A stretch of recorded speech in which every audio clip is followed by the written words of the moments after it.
In this tutorial, I'm going to gently guide you through the process of making a very simplified version of my Chrome Crayon utility in Geometry Notes for Blender.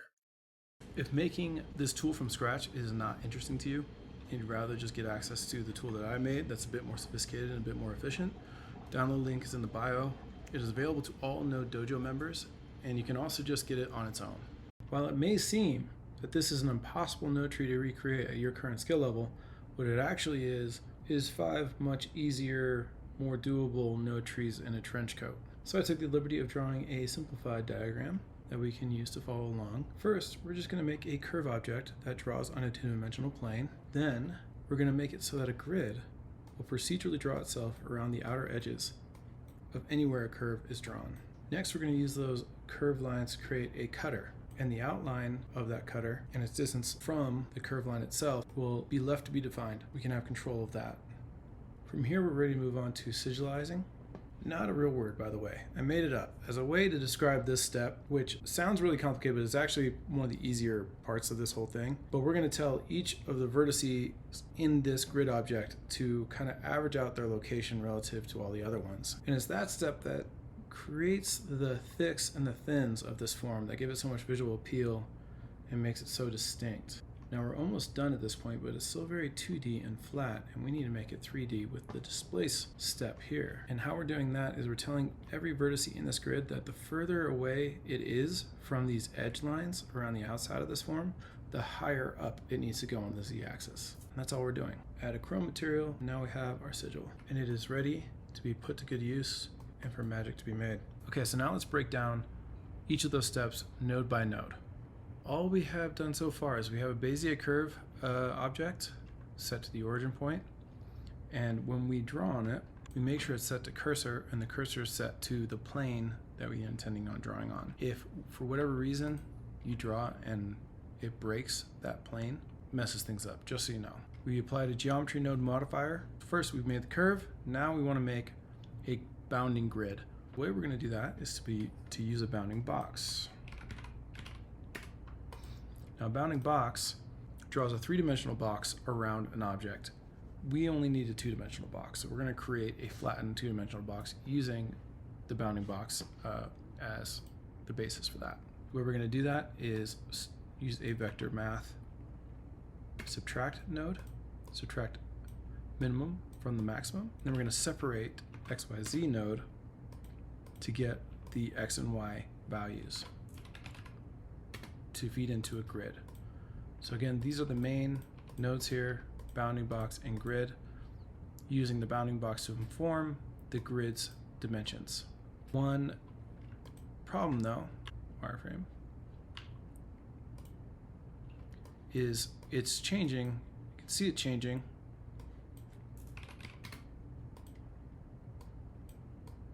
But it's not actually going around the curve, it's just changing in size. We need to set the location of the grid correctly. So we're going to use a set position node for that. We're going to add, with vector math node, the minimum maximum this time, and then we're going to scale it by half. Again, this is a vector math node. And then we're going to plug that into the offset. Now you see every new curve that we draw, the boundaries of this grid grow to meet it. Now for reasons that will become clear, we don't want it to actually end right at the points of these curves. We want to give it a little bit of a buffer, a breathing room. So we're going to add a scale elements node to this and just increase it slightly. Okay, now I want to put this on a group. I have a feeling it's going to be useful later. I actually know it will be because I have a pre-made group for this already. I use it all the time. But all you have to do to make this, just so you know, select all those, hit G, and now we have it into a node group. I'm going to call this bounding grid mesh. And we're going to plug in both the X and Y vertices into the input. We're going to open the end panel to modify the changes to that. I'm going to call this grid resolution. And we're going to plug this in. The scale of that buffer, we're going to call it buffer.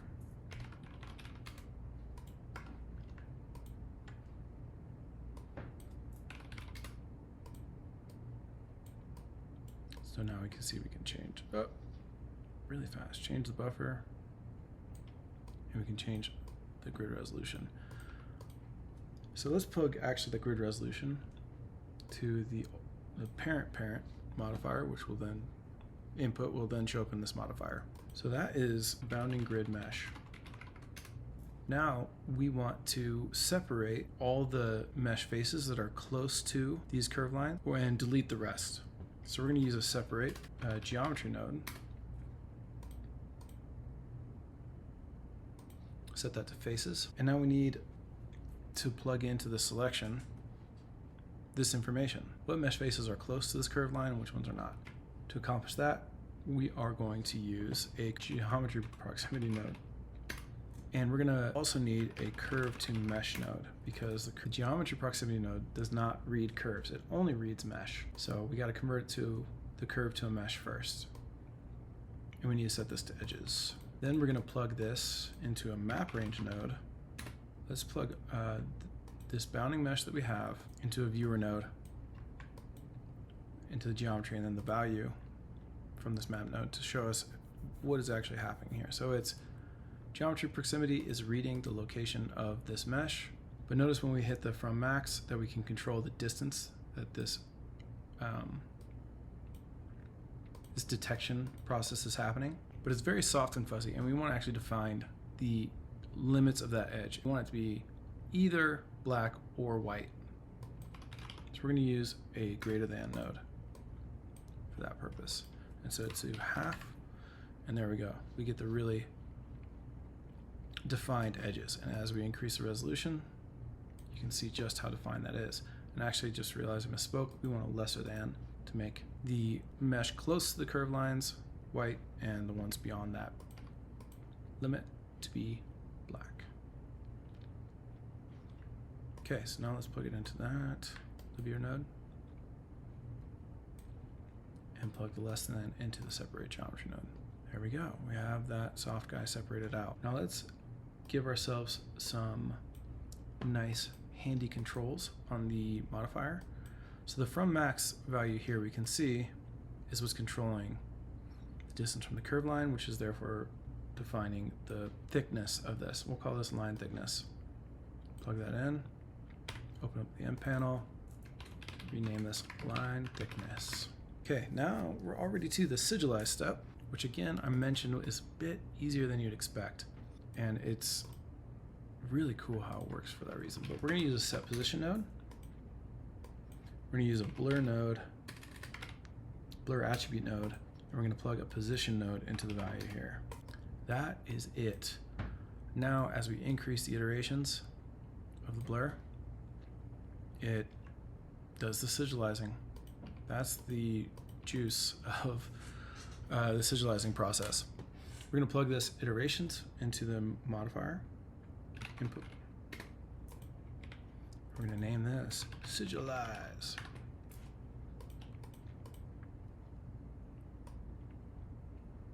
Really kind of cool how that works. I was very excited to figure that out.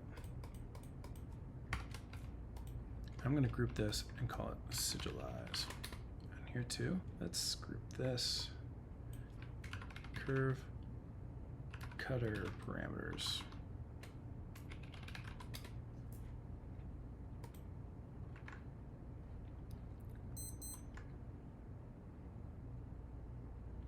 Okay, and now you see that I keep having to, maybe you've noticed this, but I keep having to bring a group input to bring in the curve lines and join them to whatever we're working on to keep the curve lines visible.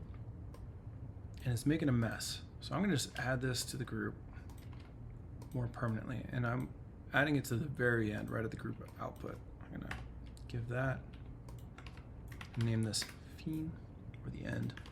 I'm gonna make it switchable so I can turn the curves on and off. So in the switch node in true, gotta turn off the viewer node.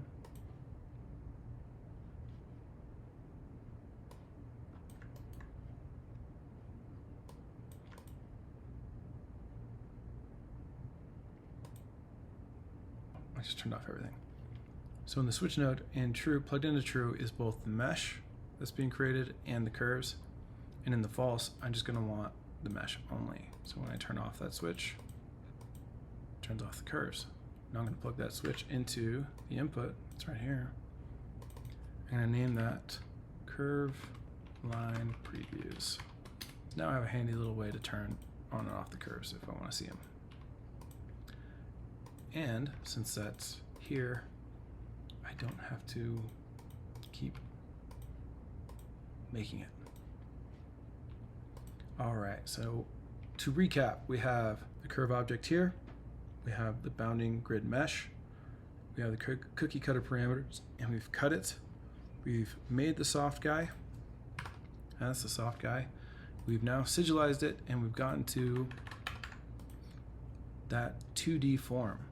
The last thing that we need to do is displace it. So anytime we need to displace, hold on, we don't need this. Anytime we need to displace, we just use a set position node, and I'm going to plug it into a combine node to isolate just the z-axis, because that's the only direction we need to displace any vertices to. Now I'm again going to use a separate geometry node, set to edges, to get the edge, outline edge of this mesh. And I want to plug the outline mesh of that mesh into a geometry proximity node, again set to edges. So how do we get that? Where to get that is to use edge neighbors to equal to 1. Now, if I preview what the mesh is doing here and preview the value that's coming out of the distance, you can see that the edge is a little bit darker. But we want to make it so that there's actually a smooth kind of gradation between the black here and the white, which only the middle, very furthest away vertices from the edge should be white. So to control for that, we're going to do another map range node.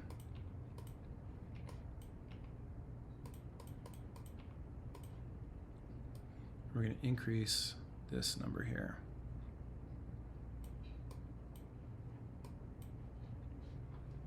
And we're going to disconnect that so we can see, oops, well, it'll still be there. See what's happening here. So we can see that the edge is dutifully going towards the middle, and that's great. But we want it to still move up the z-axis higher, so we're going to use this value here, and that should do it. Yep, there we go. Now we got all 3 dimensions. I'm going to plug this into the input and name that peak height.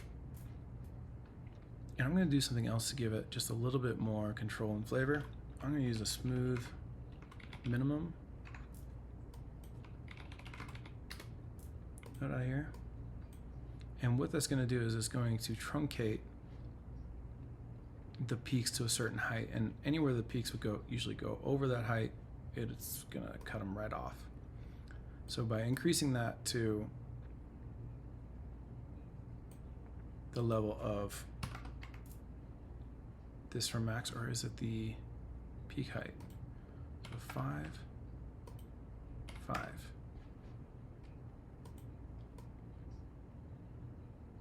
Yeah, so it looks like as long as it's equal to the peak height, we see no evidence of it being truncated.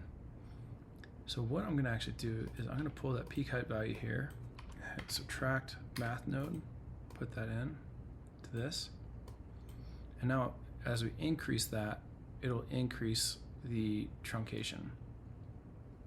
That's a weird way of saying it, but that's what we're going to do. And what that allows me to do is plug this in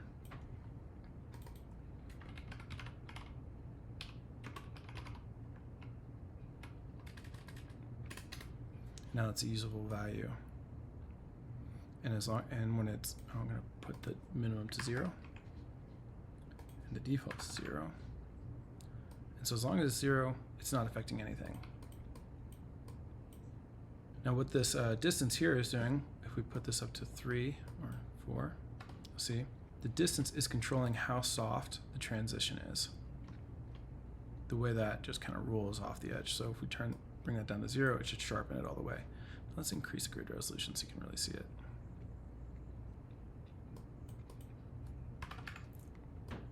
And we can soften it. So I want that value up here too. And plug that into the input, and I want to call that edge softening, or peak softening.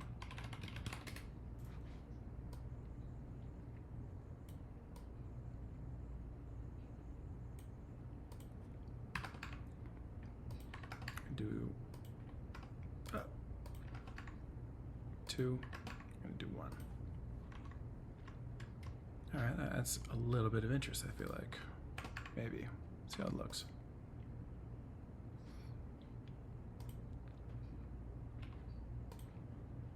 Let's add material. I've made a chrome material ready.